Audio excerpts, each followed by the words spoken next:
المدینہ فکری و پیشکش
الحمد لله رب العالمين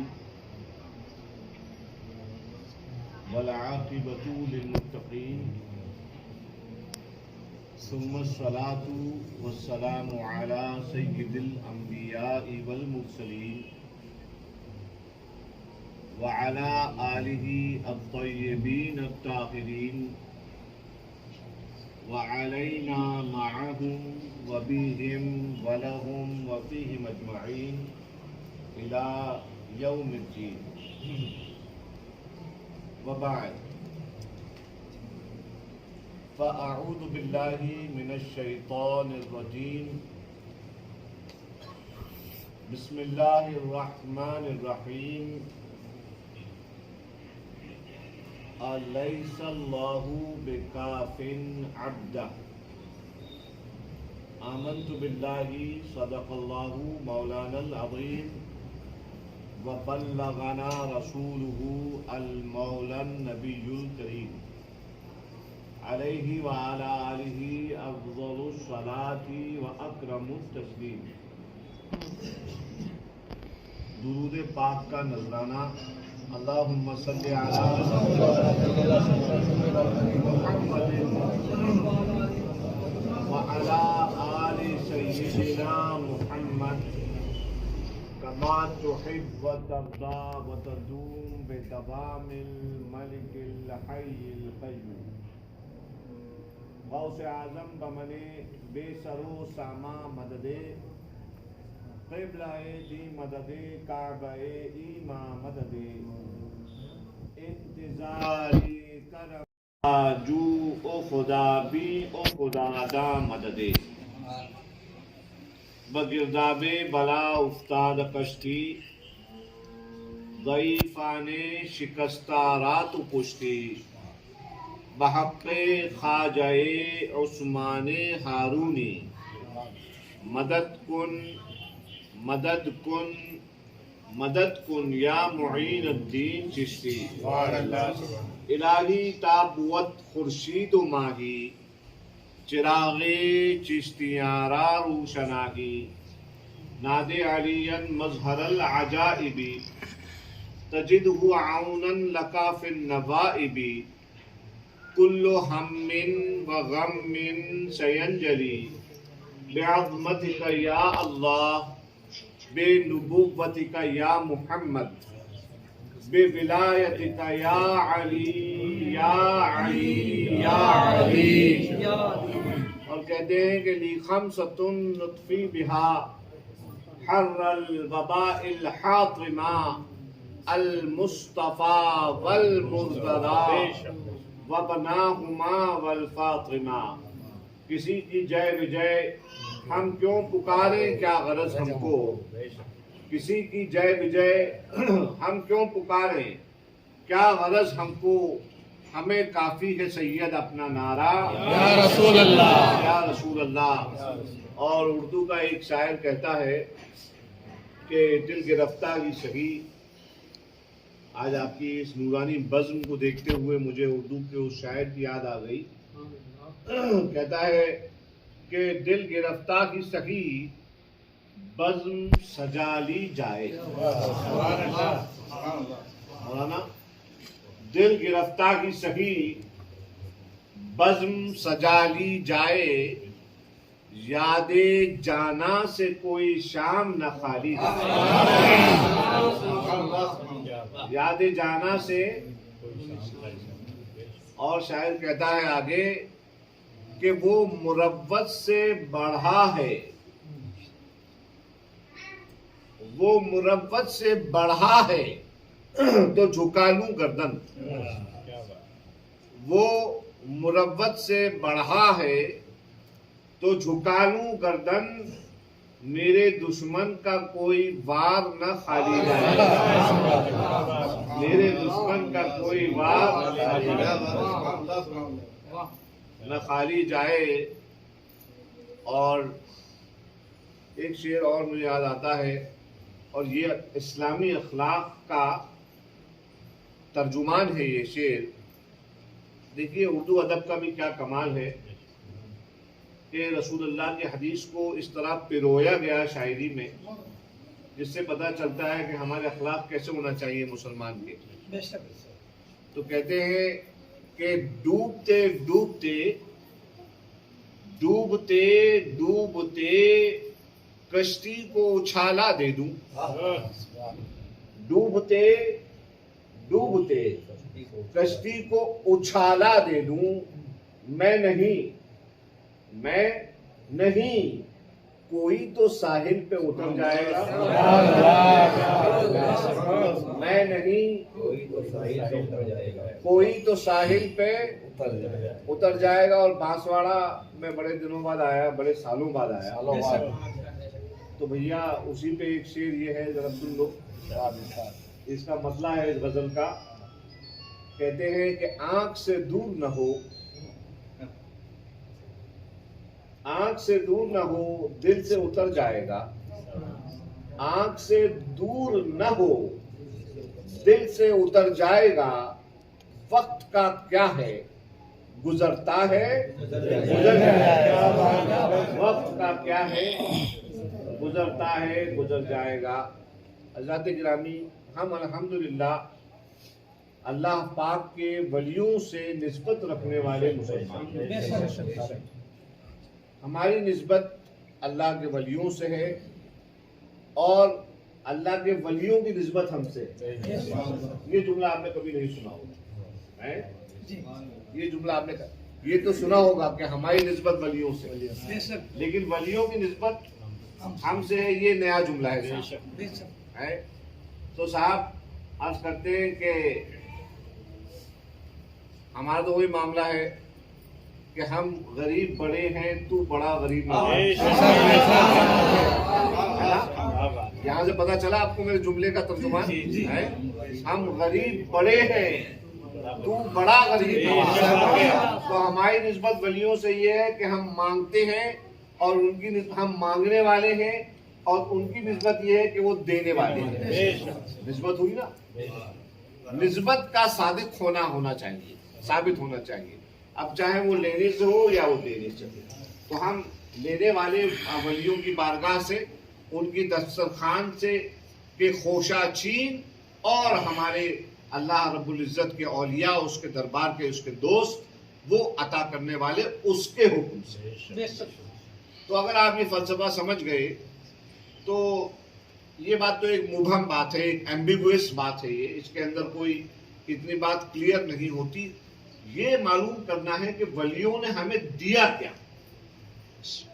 اور ولیوں کے پاس ہم کیوں جاتے ہیں۔ اکثر ہمارے نوجوانوں کے دماغ میں یہ کنسپٹ کلیئر نہیں ہے کہ ٹھیک ہے ہم لوگ درگاہ والے ہیں، اپنے بزرگوں سے سنا، بزرگوں نے ہم کو دکھایا، درگاہوں کا راستہ دکھایا، ولیوں کی چادر دکھائی، ولیوں کی بارگاہ دکھائی کہ جاؤ وہاں پہ جا کے دعا کرو، وغیرہ وغیرہ بہت ساری۔ مگر اگر ایمانداری سے دیکھا جائے تو یہ سب چیزیں کیا ہیں، یہ محض رسم ہے نا۔ اگر آپ اس کو ایمانداری سے بیٹھ کے سوچ کے دیکھیں گے تو یہ رسم ہے۔ اور ایک بات میں آپ کے دماغ میں بہت کلیئرلی بٹھا دوں کہ عمل وہی کرو جسے تم ایکسپلین کر سکو۔ میری بات پہ غور کیجئے گا، میں بہت کم وقت میں آپ لوگوں سے بہت زیادہ عرض کر دینا چاہتا ہوں۔ اتنے سال جو آپ کے اور ہمارے بیچ میں فاصلہ رہا، میں چاہتا ہوں کہ وہ تمام دوریاں، وہ تمام جو کسر جسے کہتے ہیں، وہ کسر جو ہے وہ نکل جائے۔ تو اور کم وقت ہے، تو کم وقت میں مجھے زیادہ آپ سے عرض کرنا ہے۔ اور ہم خواجہ والے ہیں، ہے کہ نہیں؟ ہم لوگ خواجہ والے ہیں۔ ہم لوگ کی تو عادت ہی ہے انا ساگر کو ایک پیالے میں کر کے پلا دینے کی۔ ہمارے آقا نے پلایا ہے تو ہم نے تو وہیں سے سیکھا ہے، ہمیں تو انا ساگر کو ایک پیالے میں کر کے پلانا ہے نا۔ تو یہ جو علمی وراثت اپنے بزرگوں سے اللہ رب العزت کے حکم سے ہمیں حاصل ہوئی، میں چاہتا ہوں کہ مختصر وقت میں آپ کو میں بتاؤں کہ ہم لوگ جو عمل کریں، جو بھی ہم عمل کر رہے ہیں، تو اگر کوئی ہم سے پوچھے کہ صاحب آپ ولیوں کے یہاں کیوں جاتے ہیں، آپ ولیوں سے محبت کیوں رکھتے ہیں، آپ درگاہوں پہ کیوں جاتے ہیں، تو اس کے لیے ہمارے پاس ایکسپلینیشن ہونا چاہیے۔ ہمارے نوجوان ان کو دلائل نہیں معلوم، ہمارے نوجوان ان کو یہ وجہ نہیں معلوم کہ ہماری نسبت کیوں ہے ان بزرگ سے۔ میں اگر آپ کو مختصر طور پہ بتاؤں تو ہمیں ایک بات آپ اپنے دل میں بٹھا لیجئے آج سے، کہ اولیاء سے ہماری نسبت، اولیاء سے ہمارا کنیکشن اس لیے نہیں ہے کہ ہمارا کام بن جائے۔ میری بات پہ، میرے جملوں پہ غور فرمائیے گا آپ لوگ، اور دور تک ان کو یاد رکھیے گا کہ ضروری نہیں ہے کہ ہم ولی کے یہاں جائیں اور ہمیں دولت مل جائے، ہم ولی کے یہاں جائیں ہمیں جائیداد مل جائے، ہم ولی کے یہاں جائیں ہمیں بہت ساری کوئی دنیاوی مادی جو ہے معاملات میں ہم کامیابی مل جائے، ہم ولی کے یہاں جائیں تو اولاد مل جائے، نہیں، اس لیے ہم ولی کے یہاں نہیں جاتے۔ ولی سے نسبت چاہے وہ غوث ہوں، چاہے وہ خواجہ ہوں، یا جو اللہ کے ولی ہیں، ان کی بارگاہ میں جو جانا ہمارا ہے اور ان سے محبت ہے، آپ کو معلوم ہونا چاہیے کہ یہ محبت اور یہ نسبت اس لیے ہے کہ بھائی وہ ولی بھی ہماری طرح انسان ہے۔ یہ بات الگ ہے کہ ہم ان کی طرح انسان نہیں ہے۔ میں جملوں پہ غور فرمائیے، جملوں پہ غور رکھیے گا میرے۔ وہ ولی ہماری طرح انسان ہے، یہ الگ بات ہے کہ ہم ان کی طرح انسان نہیں ہے، سمجھ رہے؟ تو صاحب مگر ہے تو وہ انسان جو تمام انسانی تقاضے ہمارے ساتھ لگے ہوئے ہیں، وہ تمام زندگی کے نشیب و فراز، وہ تمام کے تمام ان ولیوں کے ساتھ بھی لگے ہیں۔ ہم ولیوں سے نسبت اس لیے رکھتے ہیں، صاف اور کھلی بات یہ ہے کہ ولی سے نسبت رکھنے والوں کو دنیا کی جو دشواریاں ہیں، جب تک زمین سے اوپر ہو دشواریوں کو فیس کرنا ہے۔ تمہارا ایمان کئی جگہ پہ ٹیسٹ کیا جائے گا، تمہارے ایمان پر کئی جگہ امتحان ہوگا، اور ولیوں سے نسبت کا یہ فیضان ہوتا ہے کہ جب جب تمہارے ایمان پر ٹیسٹ ہوگا تو تمہیں ولی کی نسبت بچا لے گی۔ جب جب تمہارے ایمان کا، یاد رکھو اس بات کو، جینا کتنا ہے، انگریزی کی کہاوت ہے جو میں اکثر اپنے محاضرات میں، اپنی رحلات میں اکثر کہتا ہوں کہ انگریزی کی ایک کہاوت ہے کہ death is the only truth of life. زندگی میں اگر تم پوچھنے جاؤ کہ بھائی زندگی کی حقیقت کیا ہے، زندگی کی سچائی کیا ہے، تو کہنے والے نے کہا کہ زندگی میں ایک سچائی ہے، کیا ہے وہ؟ موت۔ موت زندگی کی واحد سچائی ہے۔ جب انبیاء کو آئی تو ہم تو پھر بھی ہم تو امتی ہیں، ہے کہ نہیں؟ یہ موت ایک ایسی چیز ہے، ایسا ہے کیا کہ غریب کو آئے گی امیر کو نہیں آئے گی؟ ایسا ہے کہ صرف بوڑھوں کو آئے گی جوانوں کو نہیں آئے گی؟ ایسا ہے کہ بزرگوں کو نہیں آئے گی صرف مریدوں کا آئے گی؟ نہیں، یہ موت ایک ایسی چیز ہے، ایسا ہے کہ مسلمان کو آئے گی غیر مسلم کو نہیں آئے گی؟ نہیں نا، یہ موت ایک ایسی چیز ہے جو ایک ایک جاندار کے ساتھ لگی ہوئی ہے۔ اللہ نے جس دن پیدا کرنے کا ارادہ فرمایا اور کن فرما کر پیدا کیا، اسی دن ارادہ کر لیا تھا کہ آج پیدا کر رہا ہوں اور اتنے دن جیے گا، اتنا دوں گا اس کی قسمت میں، اور اس کے بعد اس دن اس کو اٹھا دوں گا، ہے نا؟ محیی و ممیت ہے نا اللہ تبارک و تعالیٰ، زندہ کرنے والا اور مارنے والا یہ اللہ سبحانہ و تعالیٰ ہے کہ نہیں؟ تو صاحب میں اپنے اصلی جملے پہ آ جاؤں کہ ہم ولیوں سے اس لیے جڑے ہیں کہ زندگی کے مسائل سے دوچار ہونے کے لیے ولیوں کی جو نسبت ہے وہ ہمارے ایمان کو بچا لیتی ہے۔ کیسے بچاتی ہے؟ تو سنو، ہم اور تم سب، ہماری نسبت چاہے وہ کسی بیعت کے ذریعے ہو یا عقیدت کے ذریعے ہو، ہم سب جڑے ہوئے ہیں اس شخصیت سے جس کا نام ہے ابو محمد محی الدین عبد القادر جیلانی، ہے نا؟ حضرت جنہیں ہم اور تم غوث پاک کے نام سے جانتے ہیں، جنہیں ہم اور تم توشے کے نام سے جانتے ہیں، جنہیں ہم اور تم 11ویں والے غوث کے نام سے جانتے ہیں، ہے کہ نہیں؟ جن کے نام کی ہم منتیں مانگتے ہیں کہ ہمیں یہ چیز حاصل ہو جائے تو ہم غوث پاک کے نام پر جو ہے غریبوں کو کھلائیں گے، ہے کہ نہیں؟ یہی تو ہے نا غوث پاک سے ہماری نسبت۔ آپ کو معلوم ہونا چاہیے کہ غوث پاک پروفیشن سے، پیشے سے پیر نہیں تھے۔ آج کل ہمارے کنسپٹ اور ہماری سوچ دنیا میں بدل گئی، یہ جیسے ڈاکٹر انجینئر ہوتے ہیں نا، ویسے پیری مریدی بھی ایک پروفیشن بن گئی۔ نہیں، ایسا نہیں ہے۔ غوث پاک پروفیشن سے ایک ٹیچر تھے، کیا تھے؟ ایک استاد تھے۔ مدرسہ قادریہ کے آپ استاد تھے، بانی تھے۔ مدرسہ قادریہ کیا ہے؟ مدرسہ، جس جگہ مدرسہ قادریہ آپ نے قائم فرمایا تھا اسی جگہ مسند تھی امام غزالی کی، ابو حامد محمد بن محمد غزالی، یہ مسند تھی ان کی، اور اس مدرسہ نظامیہ جب امام غزالی کا وصال ہوا تو ان کی جگہ ان کے جانشین بن کر کون تشریف لائے؟ حضور غوث اعظم دستگیر رضی اللہ تبارک و تعالیٰ عنہ وارضہ عنہ. آپ نے مدرسہ قادریہ قائم فرمایا.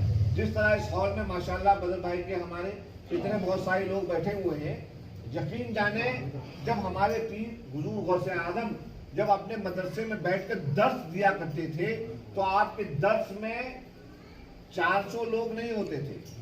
400 لوگ صرف وہ ہوتے تھے جو یہاں سے آخر تک بات پہنچائیں, مکبر. تو آپ سمجھ سکتے ہیں کہ مجمع کا حال کیا ہوگا, ہے نا. اب اس مجمع میں پڑھاتے کیا تھے غوث پاک؟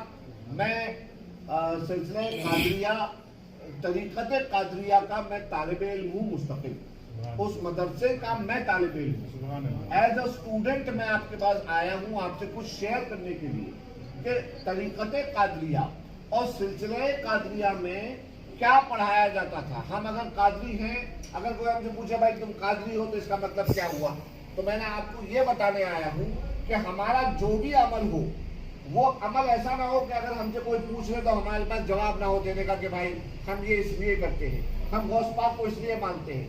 تو آج میں آپ کو بتانے آیا ہوں کہ آپ کو جواب کیا دینا ہے. آپ کو جو عقیدت ہے آپ کی, اس عقیدت کے پیچھے عقیدہ کیا ہے وہ آپ کو بتانا ہے. اس عقیدت کے پیچھے آپ کا عقیدہ کیا ہونا چاہیے. غوث اعظم دستگیر رضی اللہ تبارک و تعالی عنہ مدرسہ قادریہ میں مسند قادری پر جب جلوہ فرما ہوتے تھے تو آپ کیا پڑھاتے تھے؟ آپ صرف ایک درس دیتے تھے, ایک درس. اور وہ درس کیا تھا معلوم ہے آپ کو؟ میری پردہ نشین بہنیں بھی مجھے سن رہی ہیں, میں خاص طور پہ ان کی توجہ چاہتا ہوں کیونکہ یہ معاملہ ایسا ہے کہ گھر کی عورت اگر مضبوط ہو تو گھر کا ایک ایک فرد عقیدے سے اور عقیدت سے مضبوط ہو جاتا ہے. عرصوں میں اکثر ہماری بہنیں جاتی ہیں نا, آراس میں آپ دیکھیں گے تو اکثر بزرگوں کی بارگاہ سے نسبت اور عقیدت رکھنے میں بہنیں آنی ہوتی ہیں. ارے صاحب ہم کیا بتائیں آپ کو, ہم اپنی خانقاہ پہ تھک جاتے ہیں کہتے کہتے, باقاعدہ ہم پوسٹروں میں چھاپتے ہیں کہ عورتیں نہ آئیں اس پر, مگر صاحب ہمارے جو پیر بھائی ہیں وہ آتے ہیں اور کہتے ہیں حضور سال بھر جمع کرتی ہیں اور اگر نہ جاؤ تو اس دن کی روٹی جلا دیتی.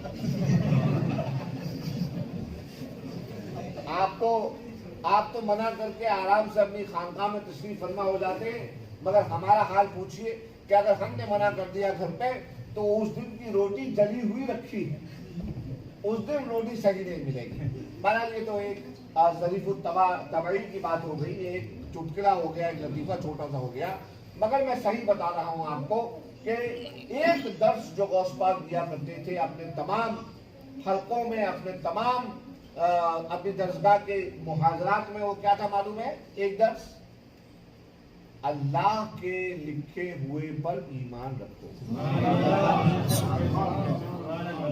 دا اونلی ٹیچنگ آف غوث اعظم.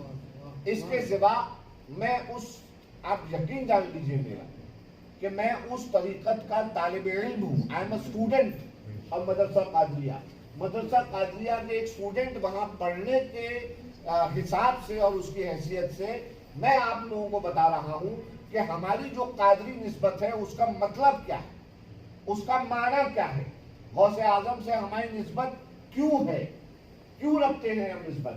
غوث اعظم نے ہمارے ایمان کو مضبوط فرمایا.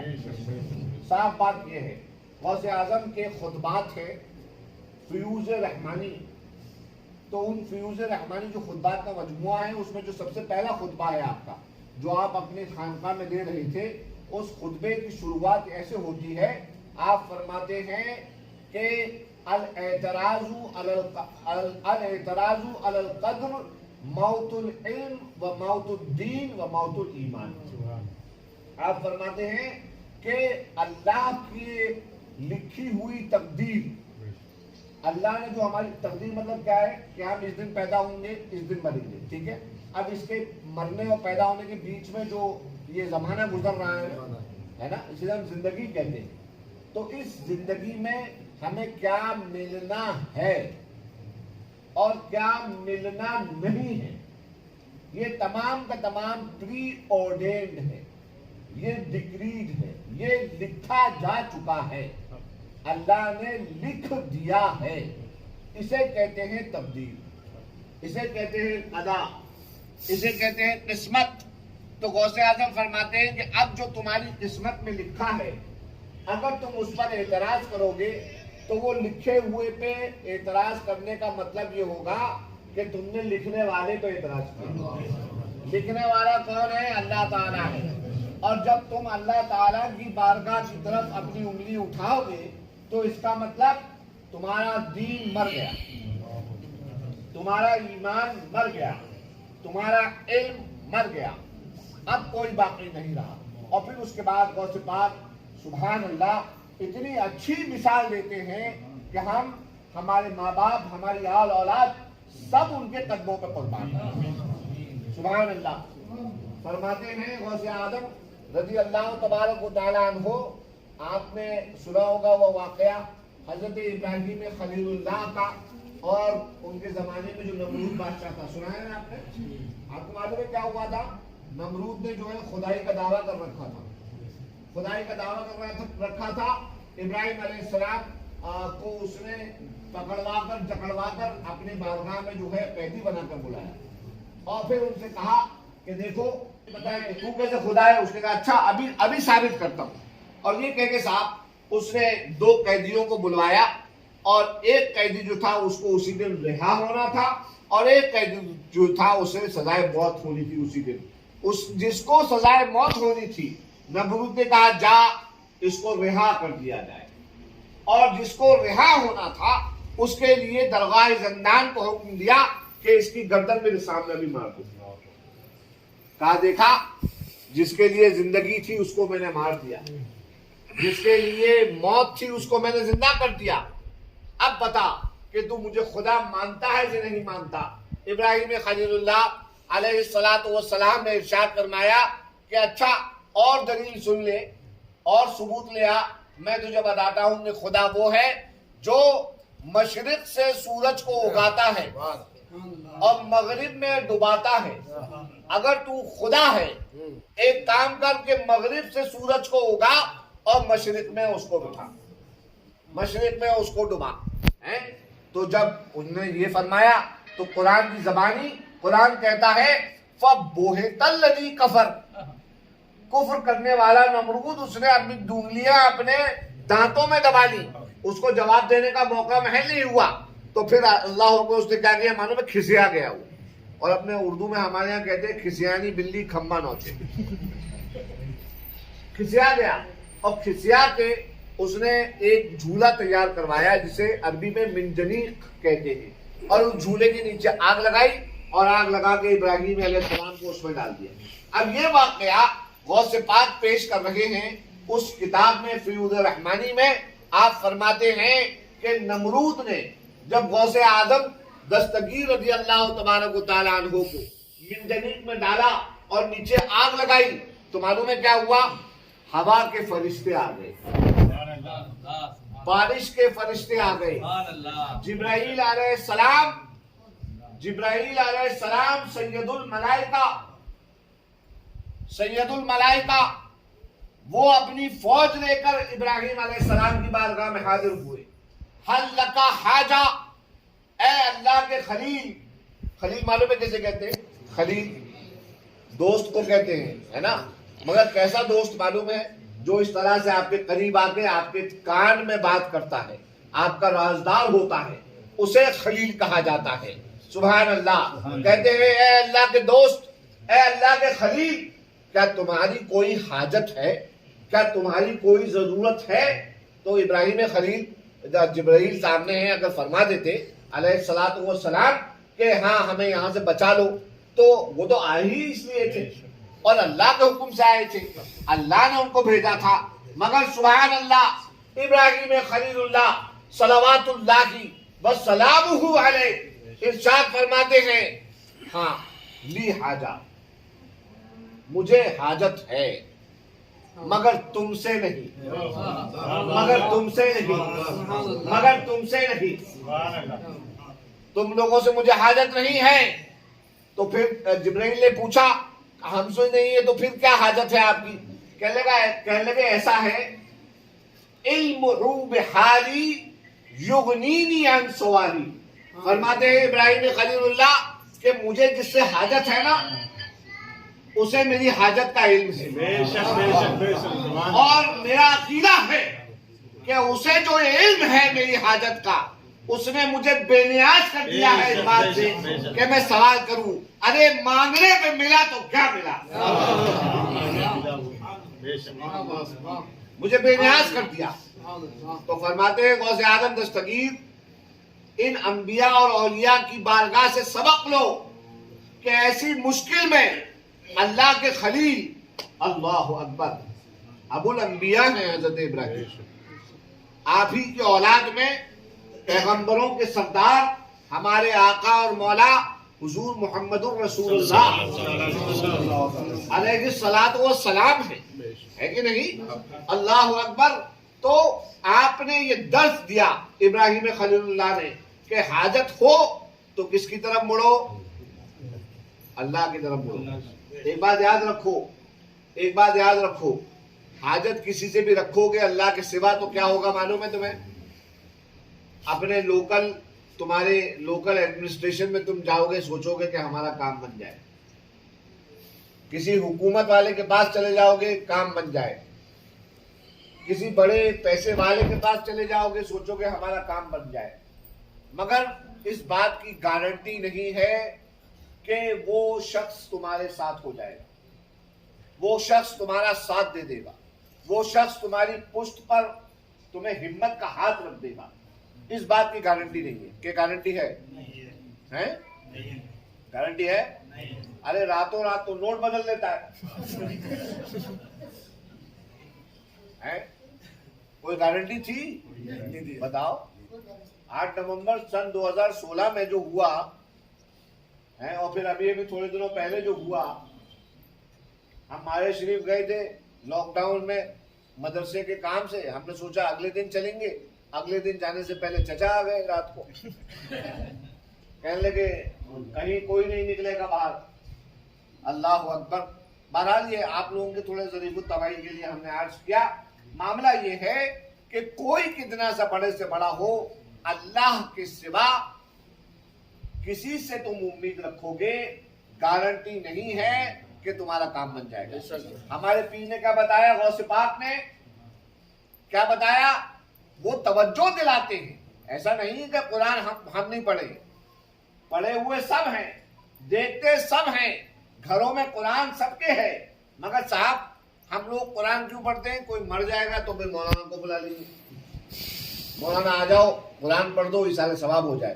قرآن اس لیے نہیں تھا، قرآن مرنے والوں کے لیے نہیں ہے، قرآن جو زندہ ہے ان کے لیے تعلیم ہے۔ ایک بات کو یاد رکھو ہمیشہ، زندہ جو زمین کے اوپر ہیں انہیں زندگی کس طرح بسر کرنی ہے، انہیں وہ طرز زندگی بتانے کے لیے، ان کی ہدایت کے لیے اللہ تعالیٰ نے اپنی آخری رسالت کو اپنے محبوب محمد الرسول اللہ پہ اتارا، اور اس کا نام ہے قرآن۔ آخری رسالت کا نام ہے قرآن۔ اللہ تعالیٰ فرماتا ہے، غوث پاک نے ہمیں توجہ دلائی کہ دیکھو قرآن میں لکھا ہے ان اللہ مع الصابرین، اللہ تعالیٰ صبر کرنے والوں کے ساتھ ہے، اور اللہ نے جب یہ وعدہ کر لیا ہے کہ وہ صبر کرنے والوں کے ساتھ ہے، تم صبر کرو اللہ کی تقدیر پر، اللہ نے جو لکھا ہے تم اس پہ صبر کرو۔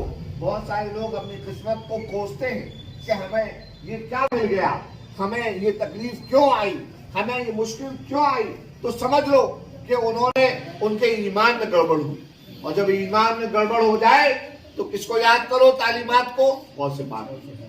غوث پاک نے کیا بتایا ہم کو کہ اللہ تعالیٰ کی قضاء اور قدر پہ ایمان رکھو گے، پہ اعتراض نہیں کرو گے تو تمہارا ایمان سلامت رہے گا۔ اور یاد رکھو اس بات کو جو میں نے کہا تھا، اپنی بات شروع کی تھی کہ موت واحد سچائی ہے، کتنے دن زندہ رہو گے؟ بڑی بڑی دوائیں لے لو، ارے وہ بھی دوا آ جائے کہ جس سے انسان بڑھاپے سے پھر جوانی کی طرف چلا جائے، لیکن پھر بھی گارنٹی نہیں ہے کہ موت جو ہے نہیں آئے گی۔ موت کو آنا ہے ایک دن، اللہ کا وعدہ ہے، ہر جاندار کو موت کا مزہ چکھنا ہے، کل نفس ذائقۃ الموت، ہر جاندار کو موت کا مزہ چکھنا ہے، یہ وعدہ اللہ تعالیٰ کا پکا ہے۔ ہمالیہ اپنی جگہ سے ہٹ جائے گا، اللہ کا وعدہ اپنی جگہ سے نہیں ہٹے گا۔ تو حضرات گرامی ان باتوں کا یہ باتیں ہیں کیا کہ زندگی کے مسائل سے دوچار ہونا، زندگی کی مشکلات کو فیس کرنا. میں نے کہا تھا نا کہ ولیوں کے یہاں جاؤ گے ضروری نہیں ہے تمہارا کام بن جائے، مگر ہاں اس بات کی گارنٹی ہے کہ تم ولیوں سے عقیدت رکھو گے تو ان کے فیضان سے تمہیں زندگی کی مشکلات سے لڑنے کی طاقت آ جائے، ان کو فیس کرنے کی طاقت آ جائے.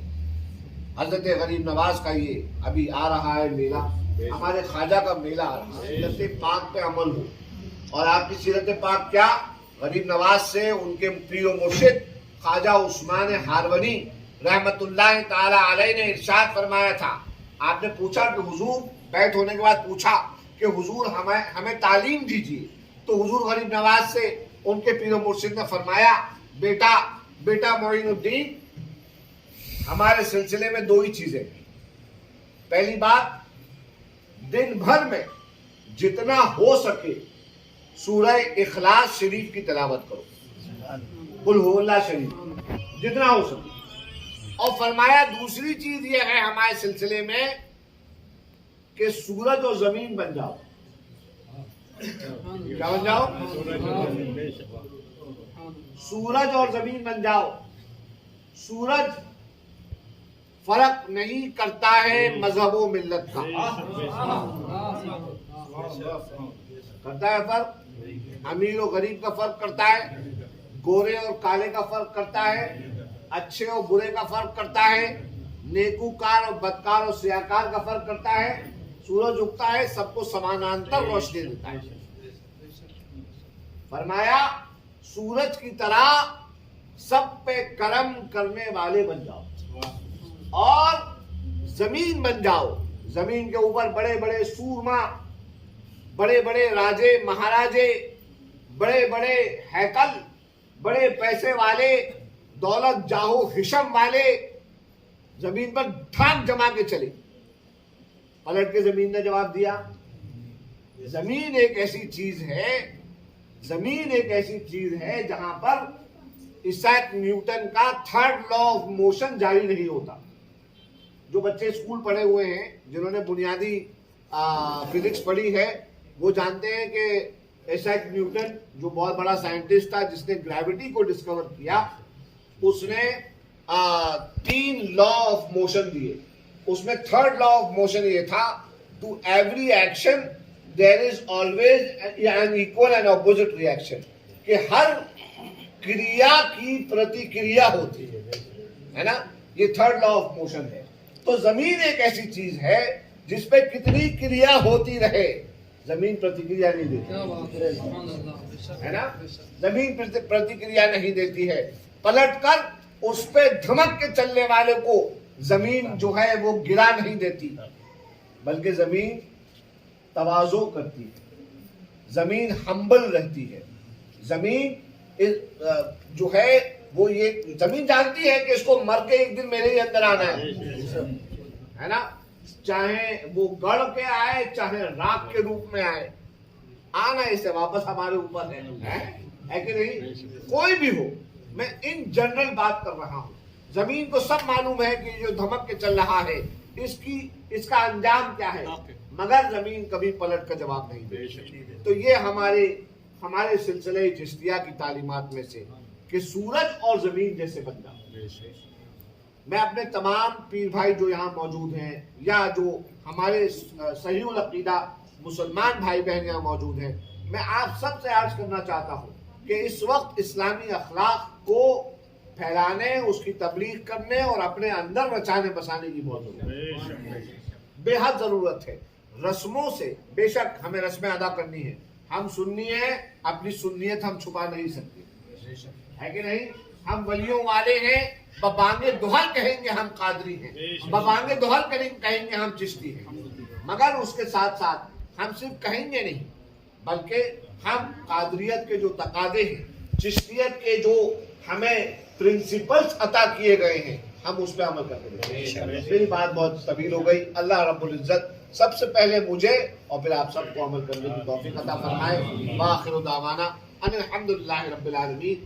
السلام علیکم ورحمۃ اللہ. قمر سيدنا النبي قمر